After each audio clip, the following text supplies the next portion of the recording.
מכתב לאמא. צעקתי צעקה גדולה ומזעזעת, שהזעיקה שחקים, שמיים, ראש ודעת. אמא, אמא, אני רוצה לחיות ודי. אני רק עכשיו מודע שטרם התחלתי חיי. אמא, לא שמעו את צעקתי במקום שהייתי, ולא שעו לתפילתי כשקראתי על ברכי לתפילה. נחשולים של אש עטפוני מכל צד.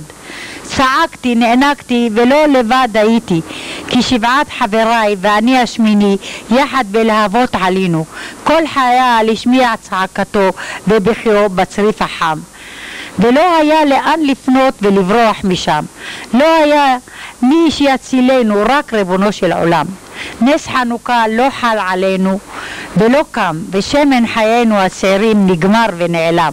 רציתי לגמור ולסדר במקומם דברים במקומם, ועכשיו חלומות לא התגשמו לעולם, כי הדרך שבה הלכתי היא חד סטרית, לא חוזרים ממנה, לא אנשי עמל ולא אנשי עילית. אמא, אל תבכי, אני בגן עדן, את חושבת עליי וליבך איתי בעצב. רק חזקי ואמצי במעמד החזיקי, כי שעון הזמן רץ ולבסוף שותק לעד. שלום לך אמא, בחג אני לא בא, עד שירחם השם ונתראה בעולם הבא. אזכרה לבניי. אחפש אותך בני בכל מקום, אקרא לך בין גלי הים והיקום, אלחש ברוח את שמך בחום, ואבכה נהרות של דמעות ביגון. אשא בתפילתי שמך בלכתי בדרכים, דמותך מול עיניי, מול פניי בלילה, ועם בוקר אשכים. עמוד מול חלון ואראה חיילים, חוזרים הביתה לבושים מדים, והחייל שלי לא חוזר. מי אל ליבי יבין, מחשבות נוגות וקשות, וראשי אל האדמה ארכין. את כאבי בין ראותיי עצבין, וגעגועי רבו כל כך מי יאמין.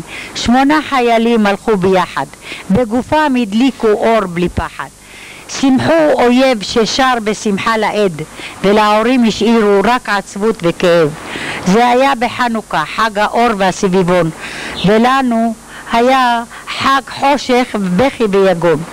קשה ההרגשה, מחשבה וההיגיון, זו האמת המרה, זה לא דמיון. כל אמא, כל אבא יספרו לך כך, את בנינו לעולם לא נשכח. כל שנה כמו השנה נעשה סעודה ואזכרה, וכך שנים זה יימשך, עד שיחלפו השנים וניפגש בעולם חדש ויפה, נבקש ונייחל. עד אז ישמרנו האל, ושלום עליכם ועל כל